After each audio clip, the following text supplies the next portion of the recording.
हमने last class के अंदर बच्चे एक टॉपिक किया था कॉमन पोटेंशियल का।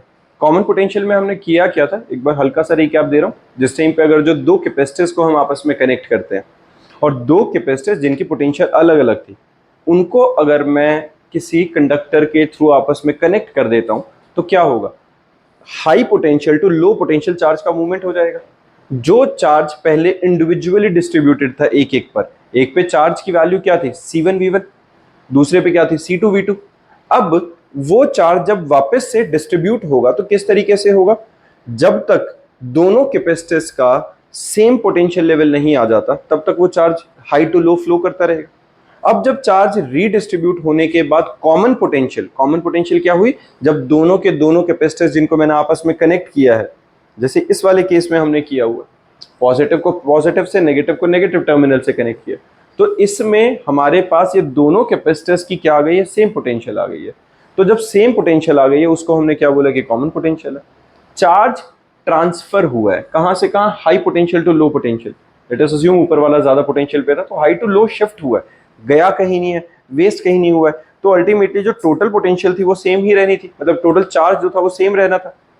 जो हमने किया, हमारे पास पहले चार्जेस क्या थे बच्चे, Q is equal to C1V1, Q2 is equal to C2V2। अब जब कॉमन पोटेंशियल आ गई है तो हमारे पास चार्जेस कितने आ गए, C1V plus C2V, V common लिया तो C1 प्लस C2। और जो टोटल चार्ज पहले था और जो टोटल चार्ज बाद में है, मैग्नीट्यूड वाइज तो सेम रहना चाहिए था, इक्वेट कर दिया, वहां से हमारे पास V की वैल्यू आ गई। ये टॉपिक हमने लास्ट लेक्चर में कवर किया था।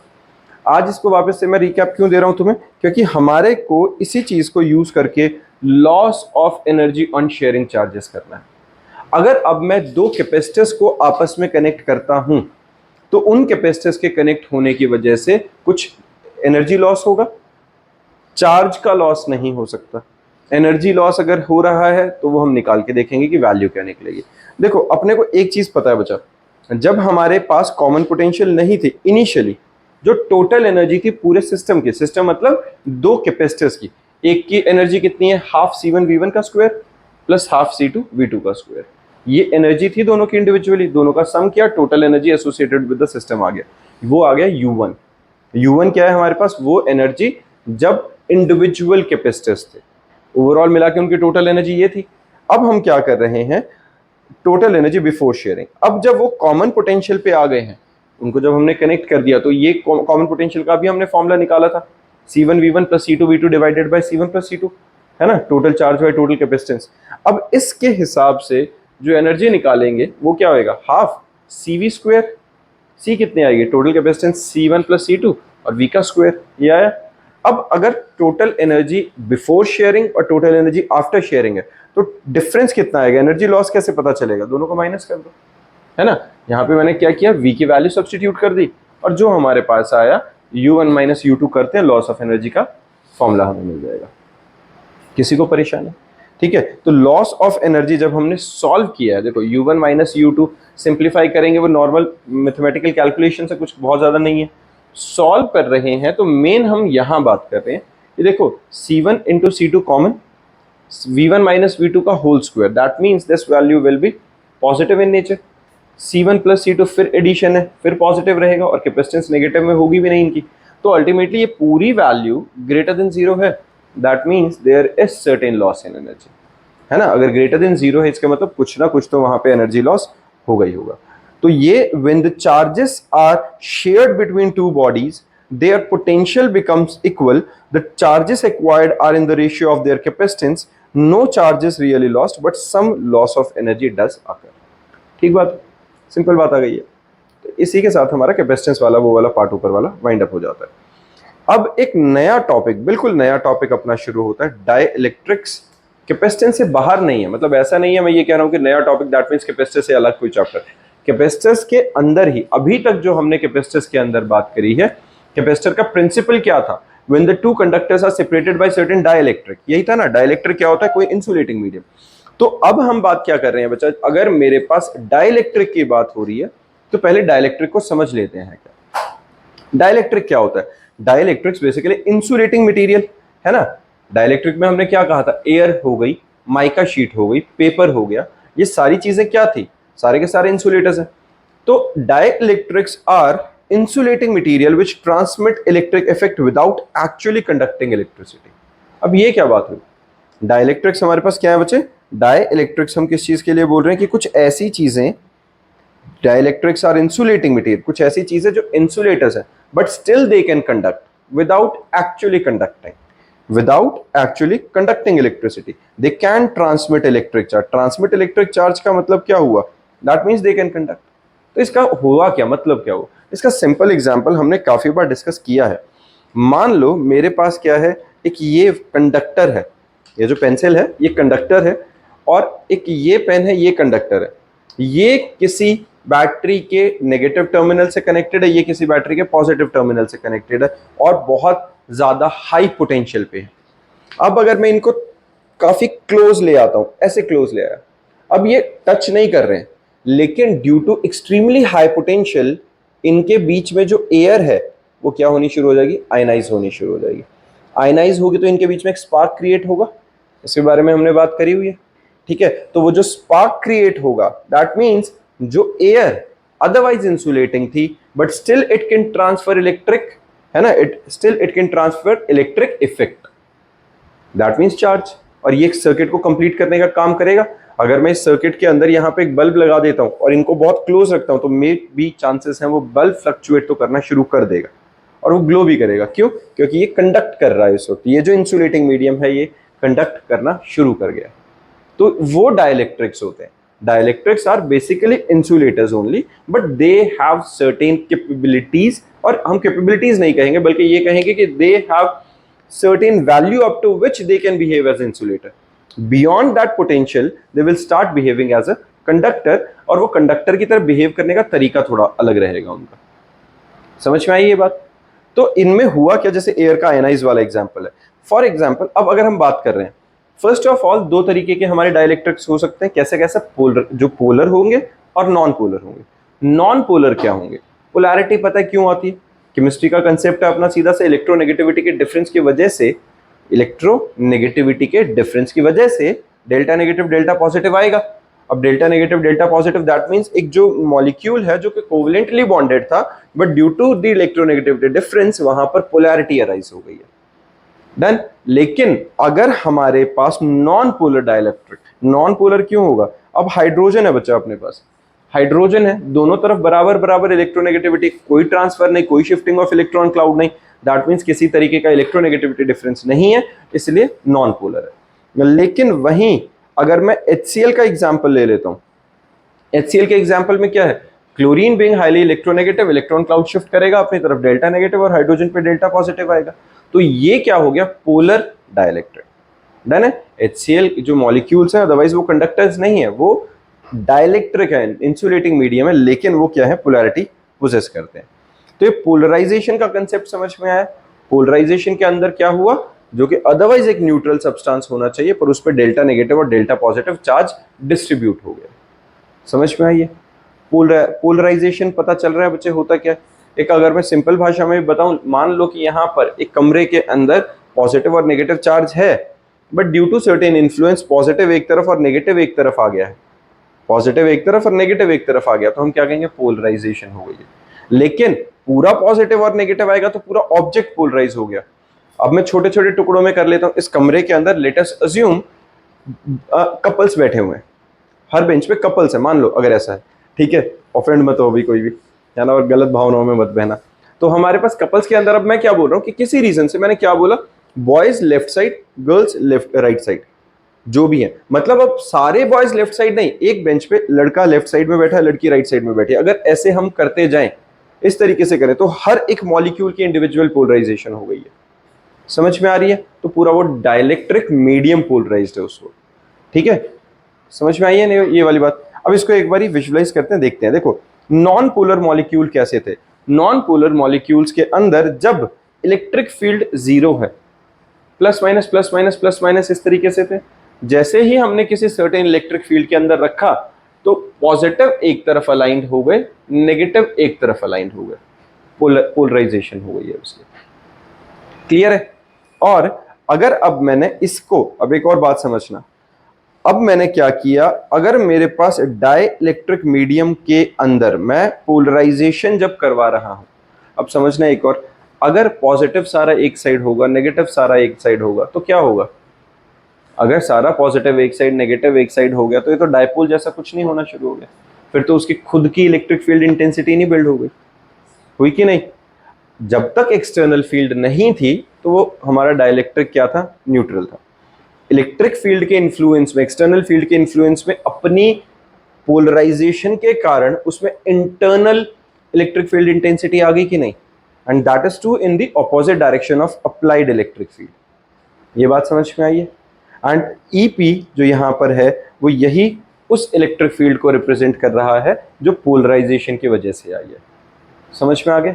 ई नॉट क्या था? जो एक्सटर्नल इलेक्ट्रिक फील्ड हमने अप्लाई करी थी, and EP is the electric field जो कि अंदर पोलराइजेशन की वजह से प्रोड्यूस हुई थी। ईपी ई नॉट से बड़ा हो ही नहीं सकता।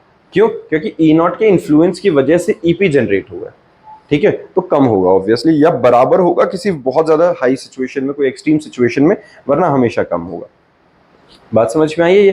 तो हमारे पास क्या है? पी क्या है बच्चा? Polarization of dielectric, effective electric field in polarization. अब कितना रह गया? देखो हमने पहले क्या था, यहाँ पे ई नॉट था, ई हमने जब ई तो चलो जीरो था, ई हमने क्या दिया? Applied electric field. ईपी क्या हुआ? ऑपोजिट डायरेक्शन में प्रोड्यूस हुआ, तो नेट इलेक्ट्रिक फील्ड क्या हुआ? E is equal to E not minus EP. ये ई नॉट बेसिकली क्या है बच्चा? उस एक्सटर्नल इलेक्ट्रिक फील्ड के लिए ही लिखा जा रहा है यहाँ पे, जो हमने एक्सटर्नल इलेक्ट्रिक फील्ड खुद अप्लाई करी, that is E not. EP क्या हुआ? जो पोलराइजेशन की वजह से इंटरनल इलेक्ट्रिक फील्ड आई, जो कि अप्लाइड फील्ड के ऑपोजिट डायरेक्शन में जाएगी, तो ई नेट क्या आएगा? ई नॉट माइनस ईपी। किसी को इसमें दिक्कत? बिल्कुल ठीक है, ये नेट इफेक्ट आ गया। E has the reduced value of electric field. EP की वैल्यू क्या आएगी? Sigma I by epsilon. इसमें किसी को दिक्कत बचा इस फॉर्मूला में? इलेक्ट्रिक फील्ड इंटेंसिटी का फॉर्मूला होता है सिग्मा बाय एप्सिलॉन, तो sigma by epsilon 1 by epsilon Q I by A. I क्यों लिख रहे हैं हम? बेसिकली ये कि वो इंटरनल है, पोलराइजेशन वाले की बात कर रहे हैं। तो यहां पर अब तुम ध्यान से देखोगे, मैंने Q अपॉन A को P लिख दिया यहाँ पे, है ना? ये हमारे पास P क्या बचा? Dipole movement density. P क्या होता है? डायपोल मूवमेंट डेंसिटी, जो कि QI अपॉन A रहता है। डन है? Charge per unit area basically. Done. अब induced dipole movement P acquired by the molecule. Induced dipole movement का फॉर्मूला क्या है? P इज बेसिकली, ये ना ये प्रोपोर्शनल का साइन नहीं है बच्चे, ये अल्फा है, एप्सिलॉन नॉट ई नॉट। ये हमारे पास जो फॉर्मूला है, P is equal to alpha epsilon not E not. Alpha क्या है बच्चे हमारे पास? Alpha is the constant of proportionality which is equal to atomic और मॉलिक्यूलर पोलराइजेबिलिटी, और ये इसकी यूनिट क्या होती है? Metre cube. ठीक है, ये सिर्फ फॉर्मूला है, याद रख लेना। कहीं रेयर सिचुएशन होगी कि ये हमारे पास लगेगा।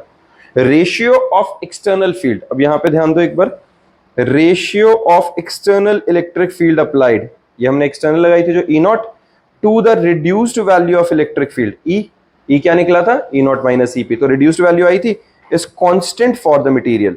This constant K is called dielectric constant of the material of the slab. K is E not by, ये समझ में आ गया? ये डाइलेक्ट्रिक कांस्टेंट हमारे पास तीसरी बारी निकला है। पहले कूलम्स लॉ से निकाला, फिर हमने कैपेसिटेंस वाले से निकाला, और अब हम पोलराइजेशन के कंसेप्ट के हिसाब से ratio of electric field intensity से निकाल रहे हैं। किसी को दिक्कत? डन है। फिर आया बच्चा इलेक्ट्रिकल सस्पिटेबिलिटी। इलेक्ट्रिकल सस्पिटेबिलिटी में हमारे पास क्या आता है? इसको रिप्रेजेंट करते हैं CHI, इससे, इसको जैसे मर्जी प्रोनाउंस कर लो, अपना है, छी बोलना है, शाय बोलना है, चाय बोलना है, क्या बोलना है, ठीक है, काय बोलना है। It is found that electric polarization P is directly proportional to the reduced value of electric field. Electric polarization is directly proportional to the reduced value of electric field. Polarization कितनी ज्यादा होगी? जितनी पोलराइजेशन ज्यादा होगी उतनी reduced value कम होती रहेगी हमारे पास। P प्रोपोर्शनैलिटी का साइन हटाने के लिए हमने इसमें इंट्रोड्यूस कर दिया सस्पिटेबिलिटी, ठीक है, और यहां से हमने क्या लिखा? इसको, अब देखो यहां पे ना आंसर आ चुका था, बट इसको टेक्निकली हम क्या करते हैं, ये ना डायमेंशनली करेक्ट नहीं था वो, तो उसके साथ हमने एप्सिलॉन मल्टीप्लाई कर दिया होता। तो डायमेंशनली करेक्ट करने के लिए CHI काय है जो, उसके साथ में एप्सिलॉन को हमने मल्टीप्लाई कर दिया, जो मीडियम के लिए इंट्रोड्यूस हुआ। तो हमारा जो फॉर्मूला बनता है polarization is equal to epsilon chi epsilon E बनता है। क्लियर है? This is electrical susceptibility of dielectric, epsilon has been used to keep this chi as dimensionless. ठीक बात है। Electric susceptibility describes the electrical behaviour of dielectric for vacuum, और vacuum के लिए जिसकी वैल्यू 0 रहेगी, ई की value E not minus E P, E not minus P by epsilon, E not minus P की वैल्यू डाली, chi E epsilon by epsilon, epsilon कटा तो ये हमारे पास ई नॉट की वैल्यू क्या निकल के आएगी, रीअरेंज करके ई प्लस काय ई कॉमन 1 प्लस काय, और E not by E is equal to 1 plus chi, और इसको मैं क्या लिख सकता हूँ, ये फिर डाइलेक्ट्रिक कांस्टेंट बन गया, तो k is equal to 1 plus chi, that is dielectric constant is equal to 1 plus electric susceptibility. Done है। एक ये रिलेशन हमारे पास और आ गया। ई नॉट और ई पी अगर इक्वल हो गए तो नेट इफेक्ट क्या हो गया, 0। ये तो वैसी ही बात होगी ना कि मैं जितना जोर लगाऊं और उतना ही ऑपोजिट मुझे मिल जाए, action has equal and opposite reaction, अगर उस तरीके से कंसीडर करूं नेट इफेक्ट 0, कुछ भी नहीं बचा फिर, है ना। पोलराइजेशन इतनी ज्यादा हो फिर नहीं करेगा। क्यों नहीं करेगा, क्योंकि इलेक्ट्रिक फील्ड जब तक नहीं होगी, पोटेंशियल डिफरेंस नहीं बचेगा, तब तक चार्ज का ट्रांसफर नहीं हो सकता। हमने जितना दिया उतना ही नेट इफेक्ट उधर चला गया, नेट फील्ड कितनी, 0। अब कहाँ कंडक्टर का काम। ठीक है। Dielectric strength, it is the maximum electric field that a dielectric medium can withstand without breaking down of its insulating property is called dielectric strength. तो ये जो वैल्यू है, ये जो मैंने डाइलेक्ट्रिक स्ट्रेंथ के बारे में अभी बात करी है, ये क्या है बच्चे, ये डाइलेक्ट्रिक स्ट्रेंथ बेसिकली वो वैल्यू है, वो मैक्सिमम इलेक्ट्रिक फील्ड है जिसके अगेंस्ट ये डाइलेक्ट्रिक मीडियम विथस्टैंड कर सकता है without breaking down its insulating property. अगर मैं उससे ज्यादा पोटेंशियल डिफरेंस, उससे ज्यादा इलेक्ट्रिक फील्ड इंटेंसिटी, उससे ज्यादा इलेक्ट्रिक फील्ड अप्लाई कर दूंगा तो वो क्या करने लग जाएगा, अपनी स्ट्रेंथ लूज कर देगा और वो कंडक्ट करना स्टार्ट कर जाएगा। क्लियर है। चलो अब इसके बाद हमारे पास आते हैं बहुत ज्यादा इंपॉर्टेंट डेरिवेशन, पिछले कुछ 4-5 साल के अंदर सबसे ज्यादा रिपीट होने वाली डेरिवेशन है ये कैपेसिटेंस की। ठीक है। आओ बच्चा शुरू करते हैं। अब हम कर क्या रहे हैं, देखो हमने कैपेसिटेंस का कंसेप्ट पढ़ लिया था। हाँ जी, कैपेसिटेंस का कंसेप्ट हमने पढ़ लिया था। कैपेसिटर के अंदर क्या था, कैपेसिटर था बेसिकली 2 कंडक्टर्स जिनको हमने डाइलेक्ट्रिक से या इंसुलेटिंग मीडियम से सेपरेट करा हुआ, और उस मीडियम के अंदर, मेरी बात समझो बच्चा, ध्यान दो थोड़ा सा, तो हमारे पास अब वो मीडियम जो है, मैं क्या करने वाला हूं, उस अगर वहां बीच में एयर या वैक्यूम है, उसकी जगह पे मैं कुछ और डाइलेक्ट्रिक इंट्रोड्यूस करने वाला हूं, कुछ और मीडियम इंट्रोड्यूस करने वाला हूं। तो उस मीडियम के लिए सबसे पहली जो डेरिवेशन है हमारे पास, capacitance of a parallel plate capacitor with a conducting slab. क्या डाल रहे हैं यहां बीच में, हमने कंडक्टिंग स्लैब इंट्रोड्यूस कर दिया। मतलब जो हमारा कैपेसिटर है, कैपेसिटर पहले कैसा था, ऐसा ऊपर की साइड, अगर मैं इस वाले पार्ट को अगर मैं हटा देता हूं यहां से, तो पहले हमारा नॉर्मल ऐसा सा था, है ना, इस टाइप से। और अब हमने क्या किया, इसके बीच में कंडक्टिंग स्लैब रख दिया बच्चा। अब जब कंडक्टिंग स्लैब रखा है, पहले इस डायग्राम को ढंग से समझते हैं और फिर बात करते हैं आगे। ये जो प्लेट है, ये क्या पॉजिटिव प्लेट ऑफ कैपेसिटर, नीचे वाली नेगेटिव प्लेट ऑफ कैपेसिटर। अगर सिर्फ होती तो नॉर्मल कैपेसिटर बन ही गया था, वो चार्ज स्टोर कर सकता था। बीच में मैंने डाला है टी थिकनेस वाला कंडक्टिंग स्लैब। थिकनेस कितनी है इसकी, टी। दोनों प्लेट्स के बीच में डिस्टेंस कितना था, डी। सिंपल है, प्लेट्स का मान लो क्रॉस सेक्शनल एरिया ए होगा। अब एक कंसेप्ट समझो, अगर मैं यहां पर पॉजिटिव चार्ज और यहां पर नेगेटिव चार्ज देता हूं, तो इस पॉजिटिव की वजह से इस कंडक्टिंग स्लैब के ऊपर इस फेस पे नेगेटिव चार्ज इंड्यूस हो जाएगा कि नहीं, किसी को दिक्कत।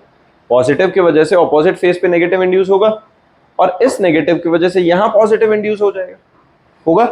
But being an conductor, being a conducting slab के अंदर इलेक्ट्रिक फील्ड क्या होती है, 0।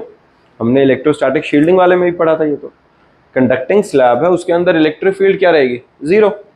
तो अब जो हमारे पास फील्ड का असर रहेगा वो सिर्फ इन खाली वाले हिस्सों में रहेगा कि नहीं, यही रहेगा, यहां पे फील्ड का असर रहेगा, वही हमें निकालना है। आओ, capacity of capacitor, capacitance of capacitor क्या है, C not, and it is given by epsilon not A by D।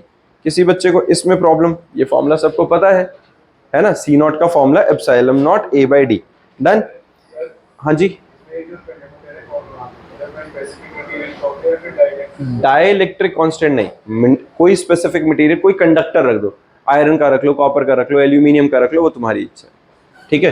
कोई कंडक्टिंग स्लैब रखना है, डाइलेक्ट्रिक नहीं रखेंगे क्योंकि डाइलेक्ट्रिक स्पेसिफिकली इंसुलेटर्स है, इंसुलेटर नहीं रख रहे, कंडक्टिंग स्लैब है, उसकी डेरिवेशन एक अलग बन जाएगी अगर हम इंसुलेटिंग मीडियम रख देंगे।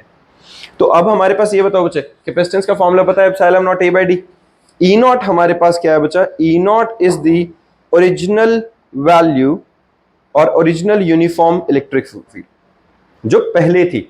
अगर यहां पर हमारे पास हमने कुछ इंट्रोड्यूस नहीं किया था तो उस वक्त, उस दौरान इनके बीच में, इस दोनों प्लेट्स के बीच में जो हमारे पास पोटेंशियल थी, मतलब जो हमारे पास क्या थी बच्चे, इनके बीच में जो हमारे पास इलेक्ट्रिक फील्ड थी वो उसकी वैल्यू क्या थी, ई नॉट इनिशियली जो थी।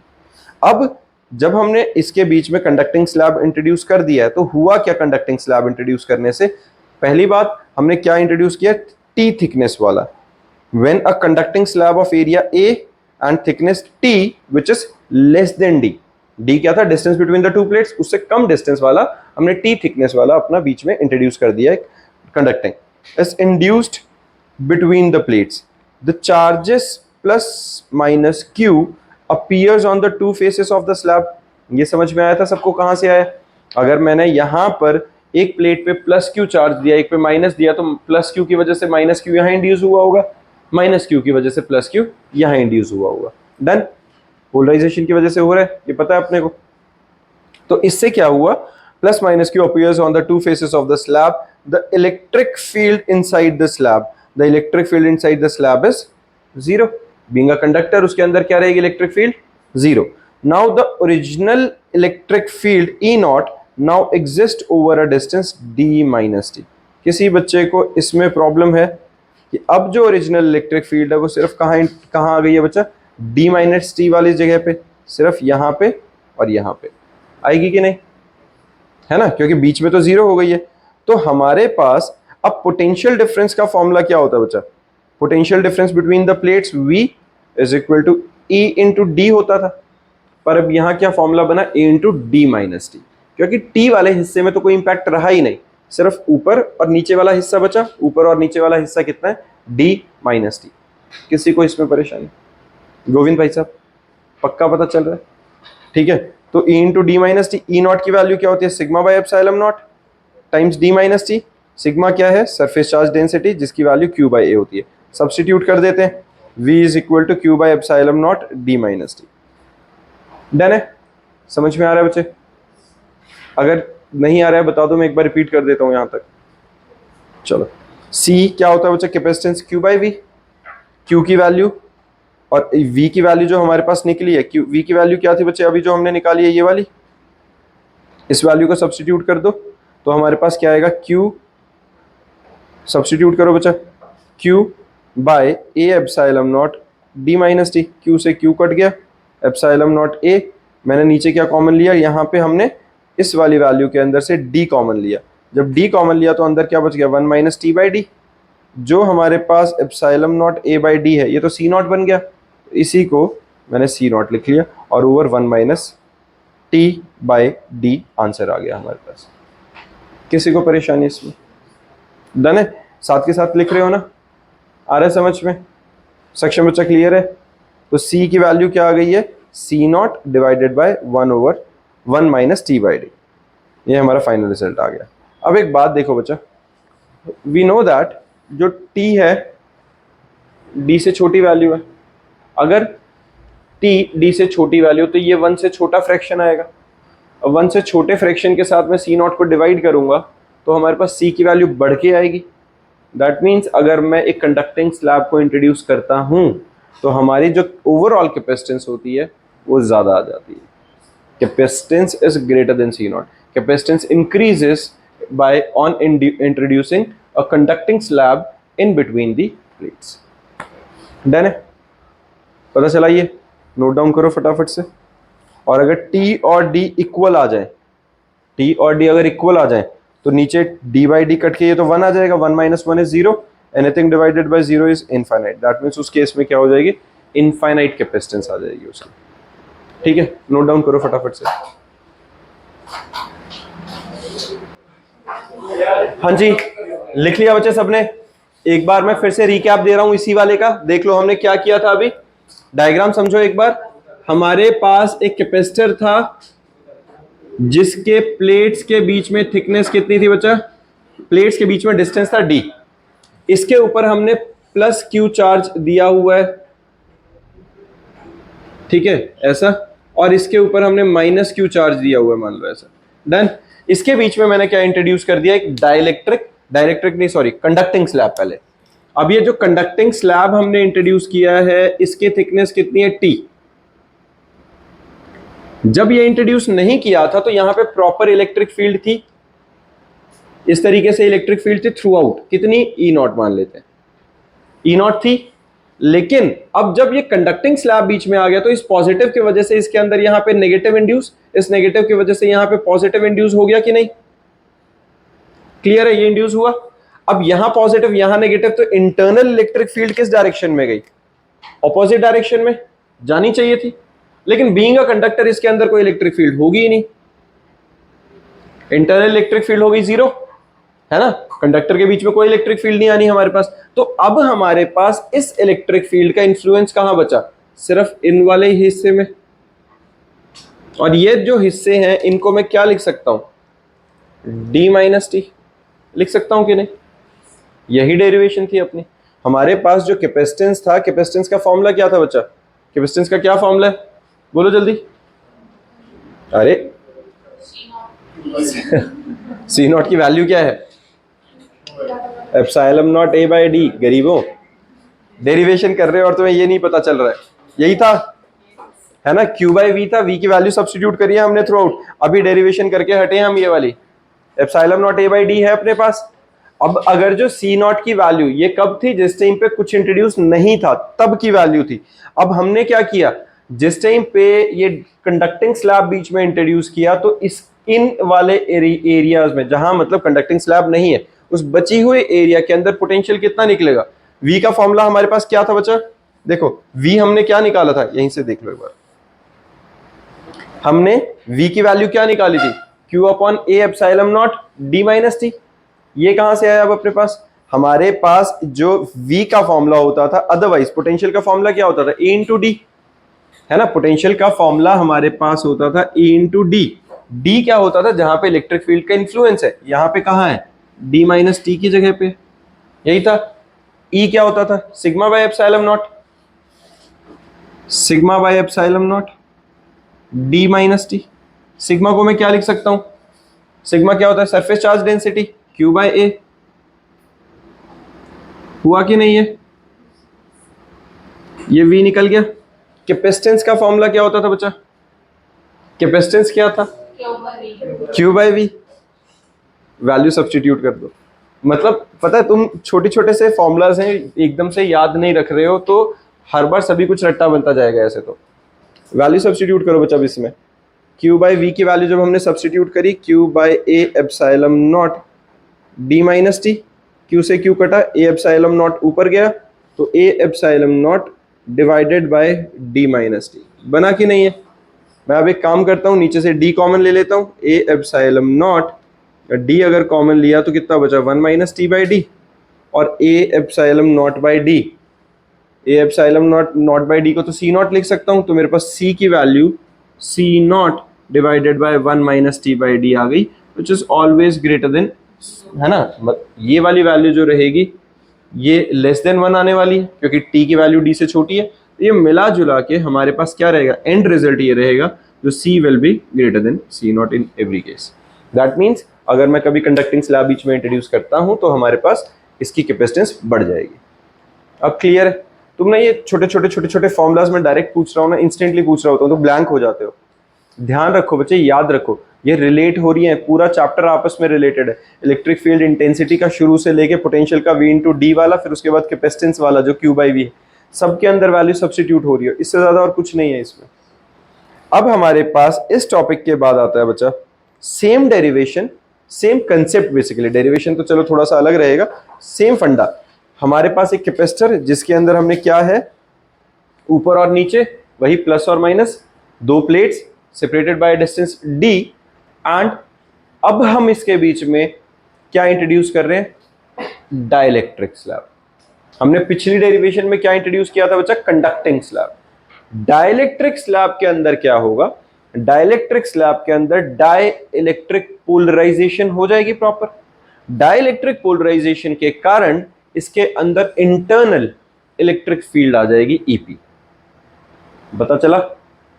समझ में आई ये वाली बात? क्या हुआ है, यहां प्लस की वजह से यहां माइनस इंड्यूस, माइनस की वजह से यहां प्लस इंड्यूस, प्लस और माइनस डाइलेक्ट्रिक के अंदर पोलराइजेशन हुई तो ईपी, ये क्या हुई? इंटरनल पोलराइजेशन इलेक्ट्रिक फील्ड आ गई जो हमारी अप्लाइड इलेक्ट्रिक फील्ड के ऑपोजिट डायरेक्शन में थी। किसी को परेशानी? हाँ जी, ठीक है बच्चा सबको। तो अगर ऐसा है तो अब हमारे पास नेट इलेक्ट्रिक फील्ड जो आएगी वो ई नॉट माइनस ईपी आएगी। ई नॉट बाय ई को मैं के लिख सकता हूं, अभी हमने डिस्कस किया था ये कि डाई इलेक्ट्रिक कांस्टेंट को मैं क्या लिख सकता हूं? ई नॉट बाय ई या एप्सिलॉन आर, है ना। ई को ई नॉट बाय के लिख लूं। v का जो फॉर्मूला है वो तो सीधा E in not into D minus T होना चाहिए था, लेकिन साथ में एक और वैल्यू ऐड हो गई है ई नॉट इंटू टी बाई के। ये कहां के लिए हुआ? अब जब हम बात कर रहे हैं तो इस डायग्राम को ध्यान से समझो, पिछले वाले में और इस वाले में डिफरेंस समझो। पिछले वाले में हमारा जो भी पोटेंशियल था वो सिर्फ इस जगह पे था जहां पर ई नॉट की वैल्यू थी, क्योंकि अंदर ई जीरो था। अब यहां अंदर जीरो नहीं है तो हमारे पास इनके लिए क्या निकलेगा? E not into D minus T plus जो इसकी पोटेंशियल है वो निकलेगी कि नहीं। और पोटेंशियल का जो हमारे पास फॉर्मूला रहेगा वो क्या लग जाएगा? ई नॉट अपॉन के इंटू टी। होता क्या था? ई इंटू डी होता था, लेकिन वो तो होता था कि नहीं, है ना। हमारे पास जो पोटेंशियल था, अब देखो मेरी बात समझना, जिसको पता नहीं चल रहा है एक बार फिर से देखो। यहाँ पे बच्चा 1 और 2, ये अपने पास क्या था? कैपेसिटर था, जिस कैपेसिटर के अंदर मैंने क्या इंट्रोड्यूस कर दिया? डाइलेक्ट्रिक। किसी को इसमें परेशानी? अब डाइलेक्ट्रिक जब मैंने इंट्रोड्यूस किया इन दोनों जगह पे, ये डिस्टेंस कितना बचा? D minus T. अगर डी माइनस टी है तो पोटेंशियल कितना निकला? V into D minus T. और जो ये वाला हिस्सा है इनके अंदर जो पोटेंशियल निकलेगा वो कितना निकलेगा? वो निकलेगा ई पी इंटू टी। यही होना चाहिए। यहाँ पे सॉरी मैंने वी लिख दिया था, गलती से ई आना चाहिए था। ए इंटू डी माइनस टी होता है ना, तो यहाँ पे ई पी इंटू टी होना चाहिए कि नहीं? समझ रहे हो ये क्यों? क्योंकि अंदर जो पोटेंशियल इलेक्ट्रिक फील्ड है वो ऑपोजिट डायरेक्शन में आई है कि नहीं? पता चल रहा है? तो टोटल पोटेंशियल क्या होनी चाहिए? ई नॉट या ई नॉट लिख लो इसे, जो ऊपर से नीचे की तरफ आ रही थी, into D minus T plus E P into T. अब ई पी क्या निकलेगी? ई पी को मैंने अभी हमने डिस्कस किया था कि ई नॉट बाय ई को मैं के लिख सकता हूँ, लिख सकता हूँ ऐसे। तो मैं ई पी को किस फॉर्म में लिख सकता हूँ? अगर मैं 2 का रेशियो ले रहा हूँ ऐसे, तो ई पी को मैं ई नॉट बाय के लिख सकता हूँ कि नहीं? और इंटू टी लिख दूंगा, तो यही लिखा हुआ है ई नॉट बाय के इंटू टी। पता चला ये कहाँ से आया?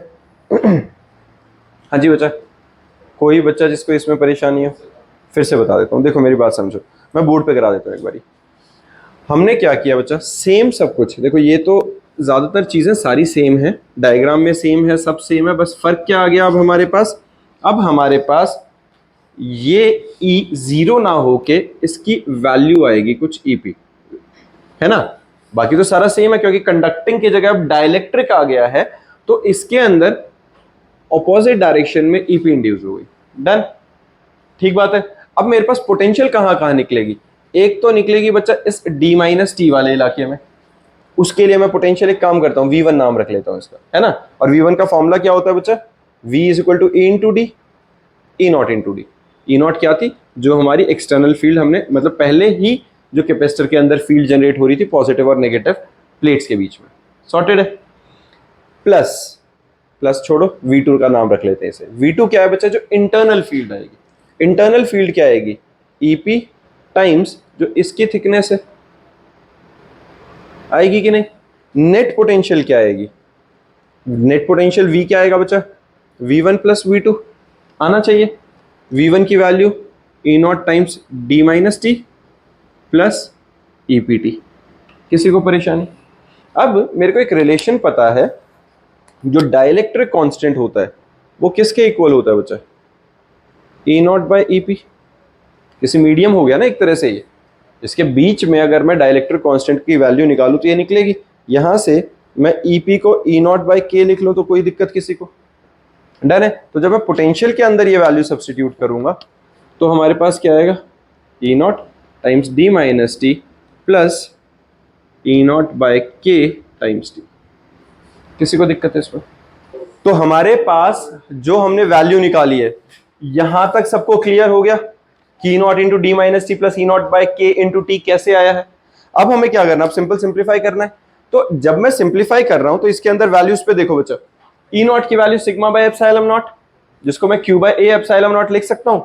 और दोनों के अंदर जब हमने इनको प्लस करके लिखा था, दोनों में E0 और E0 कॉमन ले सकता हूं। दोनों में से मैंने क्या किया, E0 को कॉमन लिया और उसकी वैल्यू सब्स्टिट्यूट कर दी। यहां देखो E0 को कॉमन लिया और Q by A epsilon naught हमने लिख दिया, उसकी वैल्यू सब्स्टिट्यूट कर दिया। D minus T plus T/K आ गया। C की वैल्यू क्या होती है, Q बाय V। ये जो V की वैल्यू आई है वहां सब्स्टिट्यूट करा, सिर्फ Q कैंसिल आउट होएगा, बाकी जो बच गया वो हमारे पास फाइनल रिजल्ट आ गया। यहां पे से सिर्फ हम T कॉमन लेके रीअरेंज करके कुछ कर रहे हैं, अदरवाइज फाइनल रिजल्ट यहां आ चुका है हमारा। समझ में आया? पक्का। अब इसके अंदर जब हम वैल्यू निकाल रहे हैं फाइनल रिजल्ट लिखने के लिए, A epsilon naught D minus T plus T/K, T common लेके इस फॉर्म में, अब मैं वापस कहां पहुंचना चाहता हूं, इसको C0 के साथ रिलेट कराना चाहता हूं। अगर तो C0 के लिए A epsilon naught by D की फॉर्म में लाना है मुझे। मैं जब उस फॉर्म में लेके आ रहा हूं तो यहां से D कॉमन लिया, 1 minus T/D times 1 minus K आया कि नहीं? ये वाली स्टेप समझ में आ रही है? हमने ऊपर वाली स्टेप में क्या किया था, A epsilon naught D minus T times 1 minus 1/K था, T/K था ये, है ना? ये यहाँ पे हमारे पास क्या है बचा, T/K। अच्छा T कॉमन लिया हो तो 1/K ही बचा है। डन। अब यहाँ पे मैं क्या कर रहा हूँ, यहाँ से D कॉमन लेते हैं so that A epsilon naught by T D मैं बना सकूँ। ये बना तो मेरे पास क्या आ गया, ये तो C0 की वैल्यू आ गई। तो मेरे पास नई कैपेसिटेंस को मैंने पुरानी कैपेसिटेंस के साथ रिलेट करा दिया। और यहां भी दिख रहा है 1 में से कोई फ्रैक्शन वाली वैल्यू माइनस हो रही है, छोटी वैल्यू माइनस हो रही है। दैट मीन्स C जो हमारे पास आएगा वो C0 से ज्यादा आएगा। On introducing a dielectric between the plates of a capacitor, it's capacitance increases. चाहे मैं कंडक्टिंग स्लैब इंट्रोड्यूस करूं, चाहे मैं डाइलेक्ट्रिक स्लैब इंट्रोड्यूस करूं, दोनों केसेस में जो नेट इफेक्टिव कैपेसिटेंस है वो क्या होती है, इंक्रीज कर जाती है। समझ में आया? डेरिवेशन आ गई अच्छे से। ये बहुत इंपॉर्टेंट डेरिवेशन है दोनों की दोनों, नोट डाउन करो फिर आगे टॉपिक करते हैं। कर लिया नोट डाउन सबने? कर लो फटाफट से नोट डाउन करो। हाँ जी बच्चा, इसके बाद हमारे पास एक टॉपिक है, ध्यान दो बच्चे, इसके बाद हमारे पास एक टॉपिक है एक्शन ऑफ शार्प पॉइंट्स। अब शार्प पॉइंट्स का मतलब क्या होता है, ये बेसिकली मैंने लास्ट लेक्चर के अंदर एक थोड़ा सा वो बिजली गिरने वाला जब एग्जांपल इलेक्ट्रोस्टैटिक शील्डिंग वाला दे रहा था तब मैंने कोरोनल डिस्चार्ज के बारे में बात करी थी। ये एग्जैक्टली वैसा ही है। उसके अंदर है क्या, देखो हमारे पास डेंसिटी का फॉर्मूला क्या होता है, charge per unit area, Q/4πr²। अगर एक स्फेरिकल शेप है तो एरिया 4πr² हो जाएगा। The process of spraying the charges called corona discharge. अब स्प्रेइंग द चार्जेस में क्या हुआ, अगर अब मेरे पास स्फेयर की जगह मैं कोनिकल शेप का कोई ले लेता हूं, अब डेंसिटी कैसे है, यूनिफॉर्मली डिस्ट्रीब्यूटेड है चार्ज यूनिफॉर्मली डिस्ट्रीब्यूटेड है। कम सरफेस एरिया पे यहां पर भी उतना ही चार्ज है, यहां पर भी उतना, और इस पॉइंट पे भी उतना ही है। तो इस पॉइंट का तो एरिया बहुत कम हो गया, एरिया बहुत कम हो गया तो चार्ज बहुत ज़्यादा हो गया, चार्ज बहुत हो गया तो यहाँ से वो स्प्रे होना शुरू हो जाएगा, निकलना शुरू हो जाता है। This is coronal discharge. अब कोरोना डिस्चार्ज, ये कोरोना वो वाला कोविड वाला कोरोना नहीं है, वो अभी अभी आया है, ये बहुत पहले से है, ठीक है। और इसी को ध्यान में रख के लाइटनिंग कंडक्टर्स बनाए जाते हैं। जो मैंने लास्ट टाइम शायद एग्जाम्पल में हमारी बात हुई थी कि नहीं पता नहीं, मुझे याद नहीं है। हमने क्या करा था कि जिस जहाँ पर हमारे पास क्या लगते हैं, सोलर पैनल्स लगते हैं। स्पेसिफिकली देखोगे जहाँ ग्रिड सोलर पैनल्स, बड़े वाले सोलर पैनल्स अगर किसी के घर पे लगे हुए तो उन्होंने प्रिकॉशनरी पक्का ही ये ग्राउंड के साथ कनेक्ट करके ऊपर लाइटनिंग कंडक्टर्स लगाए होते हैं। इनका काम क्या होता है, और उसमें तुम देखोगे तो इनकी शार्प एजेस होती हैं। वो शार्प एज किस लिए हैं कि यहाँ पर पॉजिटिव चार्ज है, एजेस हैं, चार्ज स्प्रे कर रहे हैं, वो जो हवा की वजह से जो भी चार्ज वहाँ पे है वो कॉन्टिन्यूसली उनके ऊपर है। ऊपर से क्लाउड का नेगेटिव चार्ज है तो वो ग्राउंड कर लेगा उसे, क्योंकि देखो अगर कंडक्टर पे गिरेगा, कंडक्टर का काम क्या है, लो रेजिस्टिव पाथ देना और सीधा ग्राउंड के पास पहुंचा देना, है ना। तो वो जो इलेक्ट्रिक डिस्चार्ज जो यहाँ से कि कोई एक इम्पैक्ट होना था बिजली गिरने का, वो हुआ ही नहीं। क्योंकि क्या हुआ, वो जो बिजली कड़की, बिजली बनी, वो सीधा कहाँ गई, अर्थ में, सीधा नीचे ट्रांसफ़र हो गई। तो ये एक सेफ्टी पॉइंट ऑफ व्यू से हम इसको कोरोनल डिस्चार्ज को, कोरोना ये जो बेसिकली अपना लाइटनिंग कंडक्टर्स के अंदर उसको यूज़ करते होते हैं। फिर वेन डी ग्राफ जनरेटर, इसके अंदर इसी कंसेप्ट को यूज़ करते थे। अब तुम्हारी किस्मत ये सिलेबस में है नहीं, ठीक है, when D graph generator out of syllabus है। इसी के साथ हमारा पूरा इलेक्ट्रोस्टैट यूनिट ख़त्म हो जाता है, ठीक है, डन। नहीं